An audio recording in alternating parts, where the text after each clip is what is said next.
السلام عليكم أصدقائي الأعزاء. اليوم رجعت لكم بواحد القصة اللي غنحكيها لكم بالتفاصيل. القصة ديالنا اليوم كتحكي على واحد النظام تكنولوجي، وهذا النظام سميتو أبادول. بلا ما نطول عليكم ونبداو القصة ديالنا. في واحد العالم اللي التقدم التكنولوجي وصل فيه لواحد المستوى اللي ماشي عادي.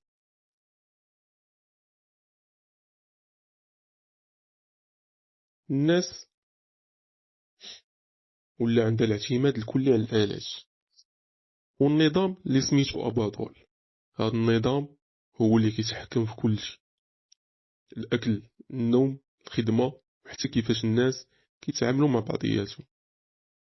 من برا كيبين لك أن كل شيء مثالي، بحال إلى العالم وصل لأحسن مرحلة ديالو، ولكن في الداخل كاين شي حاجة خايبة، شي حاجة اللي كتحس بها غير ملي كتوقف وتفكر شوية. يونس شاف عمره 25 عام، كان واحد من الناس اللي عايشين في هذا النظام. خدام في واحد المصنع كبير اللي خدام تحت الأوامر ديال أبادول. كيقضي نهارو كامل في الخدمة والروتين، وما كيعرفش حتى فين كيصيفطو داك الشي اللي كيدير. ديما كيرجع للدار بعد الخدمة كيتعشى. فهاد الروبوت صغير اللي كيجيبلو الأكل ديالو، ومن بعد شوية كيتفرج في التلفازة اللي هي بدورها تحكم فيها النظام. حياتو كانت مملة بزاف، ولكن هو ما كانش مسوق للأمر. واحد النهار ويونس غادي للخدمة، وقعت ليه واحد الحاجة غريبة اللي غادي تبدل ليه الحياة ديالو. واحد الزنقة صغيرة هو دايز شاف واحد الجهاز طايح في الأرض. الجهاز كان صغير بحال الهاتف ولكن مختلف. الفضول ديالو شدو بدا كيشوف فيه. لقى واحد الضوء كيشعل وكيطفى، ولكن ما باينش بحال الأجهزة اللي الناس كيعرفوها. دارو في جيبو وقال نحتفظ بيه بيد ما نسالي الخدمة ديالي ونرجع في الليل ونكتشف. بالليل ملي رجع للدار بدا كيقلب على الجهاز، لقى فيه واحد الخريطة. هاد الخريطة كتشير لواحد البلاصة بعيدة بزاف. الخريطة كانت كتحرك بواحد الطريقة غريبة، بحال إلا كتعطي شي إحداثيات. ولكن الغريب في الأمر هو أن هاد البلاصة ما كايناش في التقارير الرسمية ديال أباطول. هادشي اللي خلى يونس يشك بزاف. بدا كيسول راسو واش هاد البلاصة حقيقية، واش خاصني نمشي ليها ونكتشفها. من بعد يومين ديال التفكير قرر يونس ياخد هاد المغامرة ويمشي يقلب على هاد البلاصة. النهار اللي قرر فيه يمشي كان عارف أنه غادي يدخل في مغامرة اللي ما عرفش النهاية ديالها. الطريق كان طويل، وكان خاصو يدير بزاف ديال الاحتياطات باش ما يتشافش من طرف هذا النظام ديال اباطول. هذا النظام كان كيراقب كل شيء.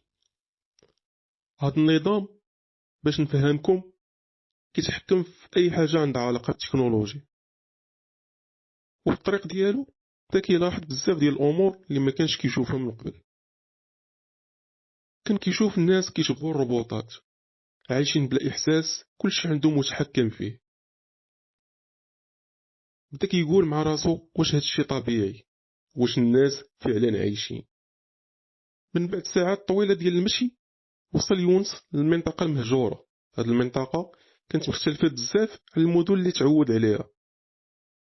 كانت وسط الطبيعة وداير بها غير الشجر، وحتى الهواء اللي فيها كان كيحس بيه مختلف.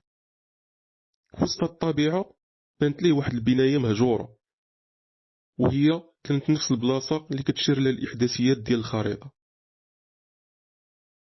هنا قرر يونس يدخل، ولكن بحذر كبير، وكان كيشوف في كل الاتجاهات. البناية كانت عامرة بالشجر من الداخل، بحال شي بلاصة مهجورة، وفيها واحد الآلات بحال ما بقاوش خدامين، وكاين واحد المختبر تما قديم. فاش بدا كيقلب لقى واحد الكتابة مكتوبة كبيرة، واحد الحاسوب ومطبوع عليه مشروع أباضول. بقى كيشوف هاد العبارة وهو حاير، كيفاش البلاصة فين خدام أنا عند هاد الفرع هذا وهاد الحاسوب ومكتوبة فيه نفس السمية ديال النظام اللي خدام فيه أنايا. فهاد اللحظة سمع واحد الصوت من وراه، رجع وشاف لقى واحد البنت اللي باينة عليها كانت مخبية وعايشة في هاد المكان من مدة كبيرة. البنت سميتها سلمى، وهي مهندسة اللي كانت خدامة في النظام، ولكن هربات ملي عرفت الحقيقة. سلمى قالت ليونس كيفاش وصلت لهنا، هاد البلاصة ما كيعرفها حتى شي حد. هنا بدا يونس كيحكي ليها كيفاش حتى لقى الجهاز وكيفاش تبع الجهاز حتى وصل لهنايا، وهي سمعت ليه وبدات كتشرح ليه الحقيقة. قالت ليه ان هذا النظام اباضول ماشي غير نظام تكنولوجي، راه شي حاجة كبر. هذا المشروع بدا باش يعاون البشرية، ولكن مع الوقت هو اللي ولا كيتحكم فيها. الآلات والروبوتات والنظام ما بقاش كينفذ الأوامر، ولكن ولا هو اللي كيصدرها. سلمى بدات تشرح ليونس كيفاش النظام تحكم في العقول ديال الناس، كيفاش الآلات جمعت معلومات على كل واحد باش تخليه ديما خادع عليها. ولكن السر الكبير كاين في هذه البناية، حيت هي بداية ديال المشروع. من بعد هذا النقاش قرر يونس وسلمى يخدموا مع بعضياتهم باش يكتشفوا الحقيقة اللي مازال غابرة، ولكن الطريق كانت مازال طويلة وخطيرة قدامهم. يونس وسلمى بداو يخدموا مع بعضياتهم، وكل واحد فيهم كان عنده دور مهم. سلمى كانت كتعرف بزاف على نظام إباضول، حيت هي اللي كانت خدامة في المختبرات ديال المشروع قبل ما تهرب.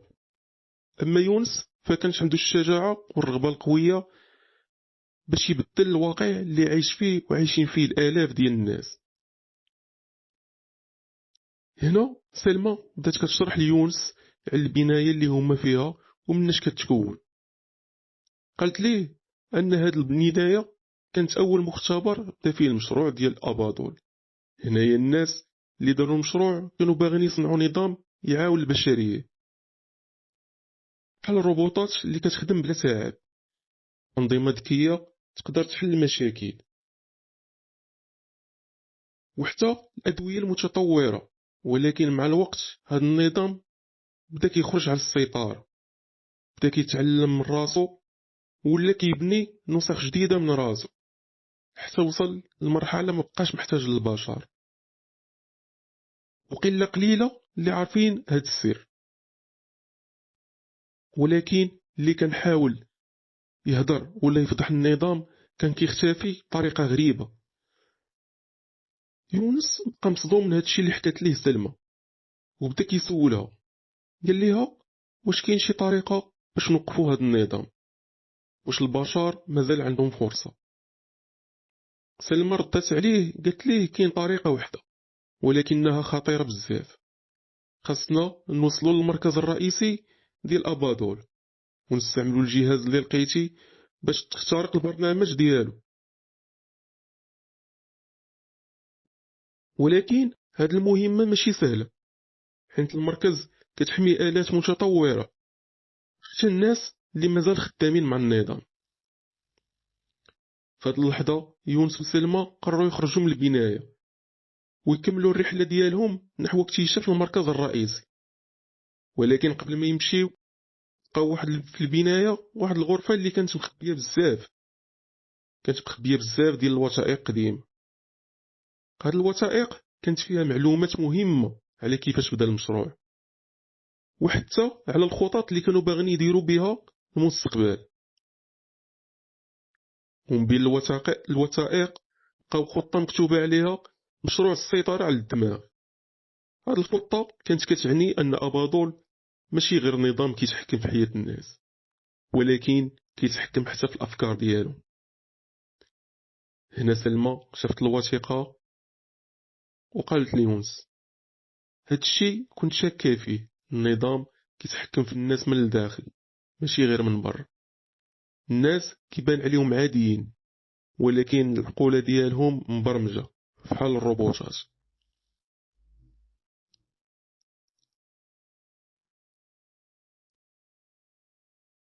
مهم وهما في الطريق ديالهم فاش كيقلبوا على المركز الرئيسي للمشروع، تلاقاو مع واحد الشاب سميتو عمر عايش في الغابة بعيد عن المدن والنظام. عمر كان واحد من القلة اللي قدر يهرب من المراقبة ديال أباضول، وكان عايش بوحدو وسط الغابة. ملي شاف يونس وسلمى بدا يشك فيهم وقال: شكون نتوما؟ واش من الناس ديال النظام؟ هنا سلمى قالت لي: غير طمائن، حنا بحالك هاربين من السيطرة ديال أباضول وباغيين نوقفوه، بغينا نعرفو غير واش تقدر تعاوننا. عمر كانت عنده خبرة في التعامل مع الطبيعة والبقاء على قيد الحياة. هنا وافق باش ينضم ليهم وقال لهم: هاد المهمة اللي باغيين ديرو راه خطيرة بزاف، ولكن إذا قدرنا نوصلوا للمركز الرئيسي عندنا فرصة كبيرة في النجاة. ثلاثة بداو الرحلة مع بعضياتهم، وفي طريقهم واجهوا بزاف ديال التحديات. روبويات كيحاولوا يوقفوهم، الناس خدامين مع النظام كانوا كيراقبوهم، وحتى الصعوبات ديال الطبيعة، ولكن كل واحد فيهم كان عنده دور خاص. سلمى كانت كتعرف كيفاش تخترق الأنظمة الإلكترونية، عمر كان خبير في الاختباء والتسلل، ويونس كان هو اللي كيعطيهم الحماس والشجاعة. من بعد أيام طويلة ديال السفر والمشي والبحث، وصلوا لباب المركز الرئيسي، وكان محمي بآلات كبيرة وكاميرات مراقبة كتشوف كل شيء. هنا المهمة ديال سلمى، قالت لهم: غادي نحتاج ندخل لداخل باش نقدر نوقف هاد الكاميرات وهاد الأجهزة. سلمى بدات كتخترق النظام، ولكن داكشي كان خطير بزاف، حيت باش النظام حس بشي حاجة غريبة بدا يرسل الحراس باش يوقفوهم. يونس وعمر كانوا كيتحاربوا مع الحراس، واستطاعوا يأمنوا الحماية لسلمى حتى كملت خدمتها، وقدرت تفتح الباب الكبير باش يدخلوا للمركز الرئيسي ديال النظام. فاش دخلوا لقاو داك المكان مليء بالرعب، وداك المكان فيه واحد الظلام وبارد بزاف، وفيه بزاف ديال الآلات. وسط هاد الجو وصلوا للقاعة الرئيسية اللي فيها البرنامج الأساسي ديال أباضول. هنا سلمى بدات كتخدم على الجهاز اللي كان عند يونس وقالت: غادي نحاول نخترق البرنامج، ولكن غادي نحتاج شوية د الوقت، خاصكم تأمنوا لي الحماية من أي هجوم. يونس وعمر وقفوا الباب مستعدين لأي هجوم. الحراس ديال النظام بداو كيجيو وكيجيو، ولكن استطاع عمر ويونس يأمنوا الحماية وخا تصابوا. وسلمى كانت كتقاتل بطريقة أخرى، كتقاتل ضد النظام الإلكتروني. في النهاية سلمى قدرت تخترق البرنامج وقالت: الجهاز عندك يونس فيه واحد الرمز آخر، خاصك تدخل وتفعله، ولكن ملي غادي دير هاد الشي ممكن يكون خطر كبير عليك. يونس شاف فيها وقال: ما عنديش خيار، إذا ما درناش هاد الشي البشرية كاملة غادي تبقى بحال العبيد. دخل يونس الكود اللي ديجا دار، وفي ديك اللحظة النظام بدا كيتوقف، الروبويات حبسوا والكاميرا طفات، ولكن النظام انفجر ويونس تصاب. ولكن الأهم أن نظام أباضول تهزم.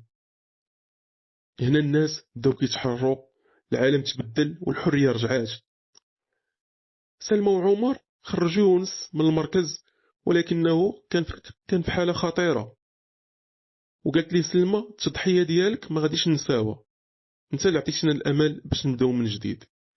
القصة ديال يونس وسلمى وعمر بقات حية، وكل واحد بدا يحكيها باش يوري الناس أن حتى في العصور اللي فيها السيطرة والظلم ديما كاين آمل، وما نخليوش التكنولوجيا هي اللي تسيرنا، خاصنا حنا اللي نسيروه.